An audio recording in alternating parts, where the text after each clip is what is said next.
we are running. I'm going to share with you the science that is so new, it is not yet in the textbooks.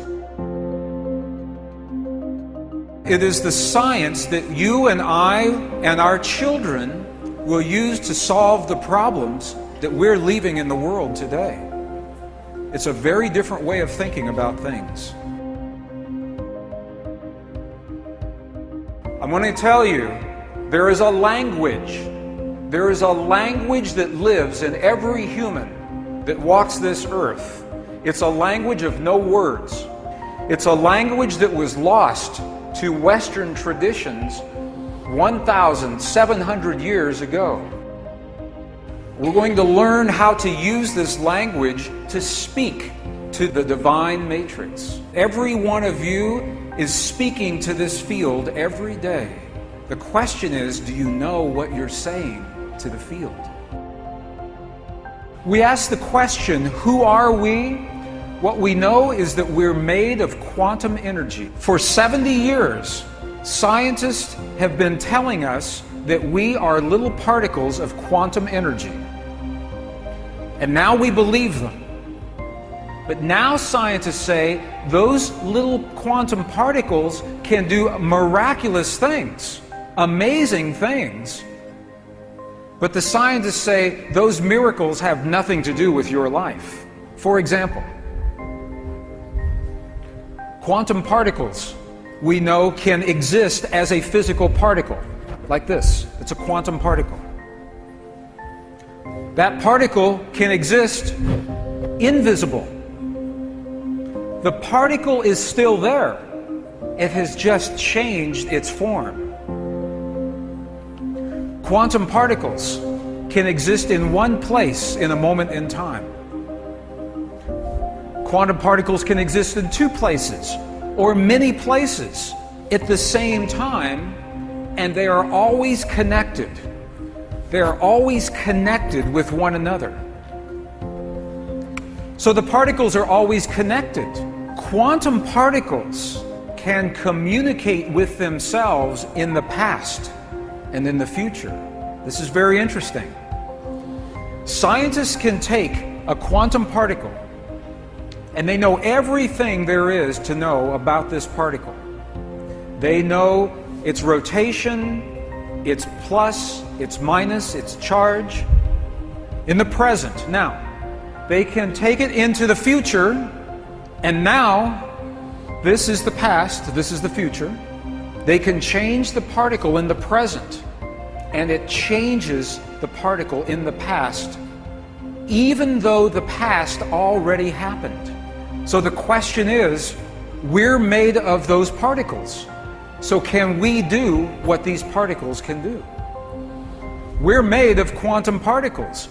Are they showing us our limits, or are they showing us our possibility, our potential? Can we do everything that those particles can do? The answer is yes. But it's based on what we believe to be true. Not what we think in our minds, what we believe in our hearts. And that is a very subtle, very powerful difference. Not the mind, the heart. Consciousness is what holds these particles together. Consciousness organizes the particles into your body and into this world. Here's what scientists say to us about the way this world works. Scientists are telling us now that in this field, all possibilities already exist in the quantum energy, in the soup of quantum possibility. All possibilities already exist.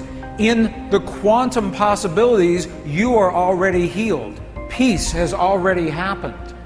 Joy is already everywhere. All of the greatest suffering, all of the greatest peace already exists in the quantum possibilities. And here's what they say happens with you and me. That with our mind, we reach in to those possibilities. We imagine our healing. We imagine the peace. We imagine our perfect relationship. We imagine the abundance in our lives with our mind. And that's how we lock that possibility into place. And with our heart, we give that possibility life. We breathe life into the image of our mind through the feeling in our heart and make it real in our world. Now, I want to share with you the science of how this happens. We have to understand what a belief is. We talk about belief. What is a belief? Belief is the marriage. It is a union of thought and emotion. Thought and emotion. And now we have to define thought and emotion. This is an image from an ancient Sanskrit text. It shows the energy centers of the body, the chakras. They say that thought happens in the upper chakras, right here. This is thought. This is where we imagine the quantum possibility. The emotion happens in the creative center, in the lower chakras. This is emotion. And they say our emotions are only two: love and fear.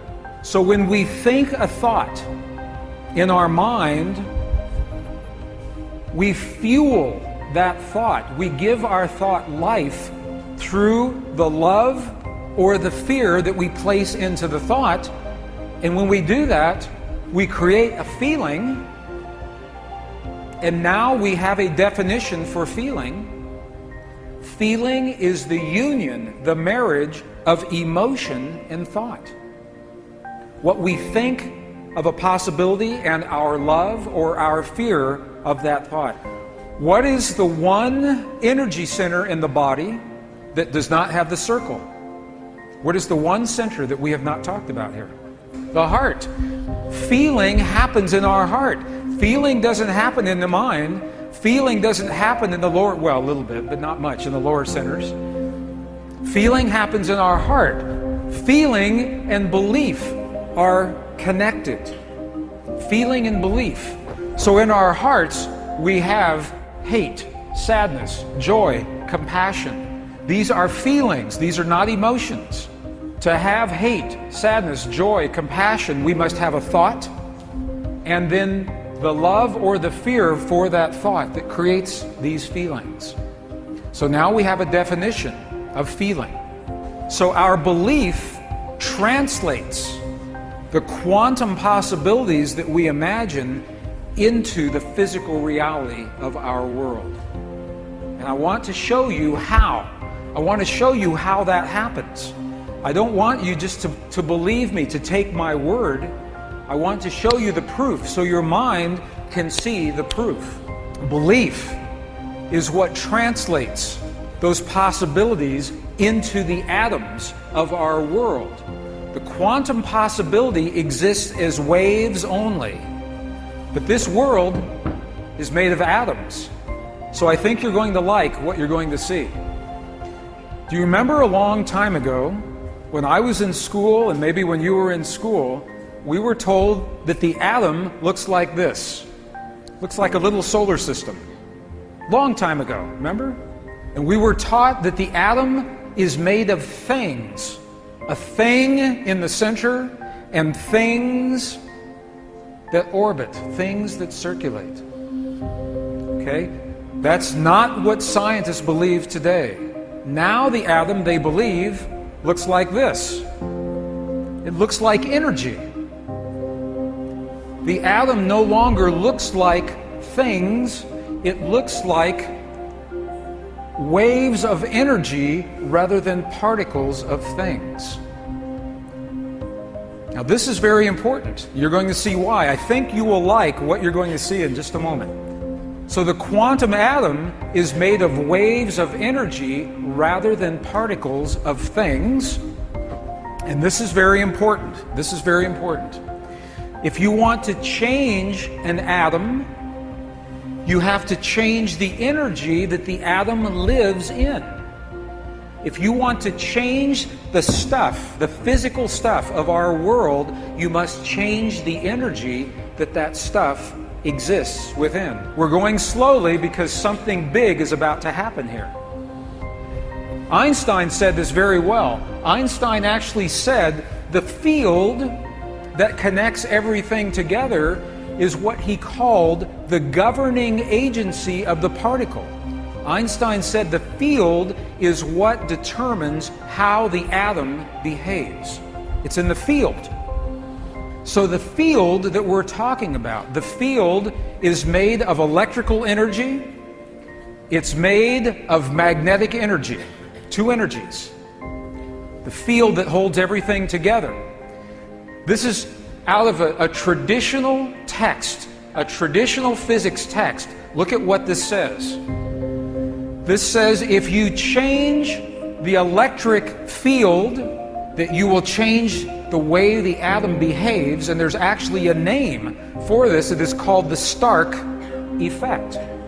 So if you change the electrical field, the Stark effect, you change the atom, or if you change the magnetic field, it's called the Zeeman effect, you change the atom. So all this is saying is that science knows today, if you change the electrical field or you change the magnetic field, you change the atom. Okay, watch what happens.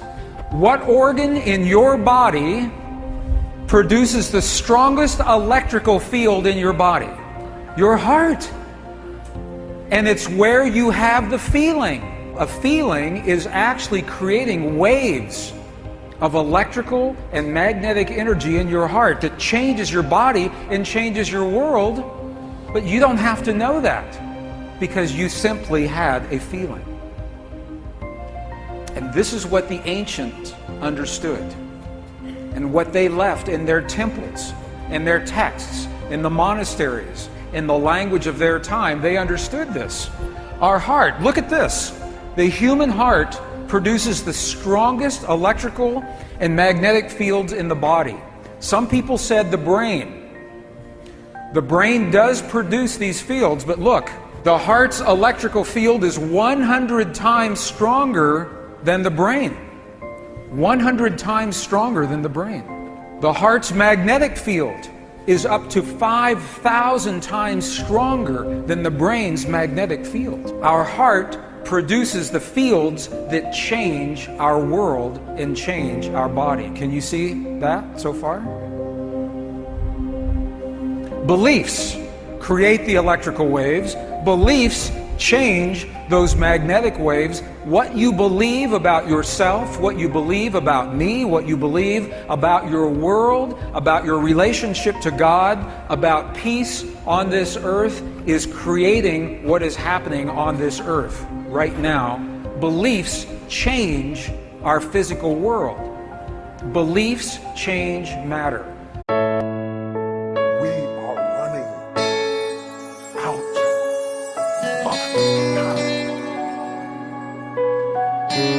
What are you going to do with the time you have left? I say that if you don't reposition yourself, you could miss the best time in your life, in this season of life. Because we have got to change the way we think. We have got to change the way we function. We have got to change the way we deal with issues. And the reason that you have to begin to reposition the way you think and the way you function and the way you feel is that we many times are stuck between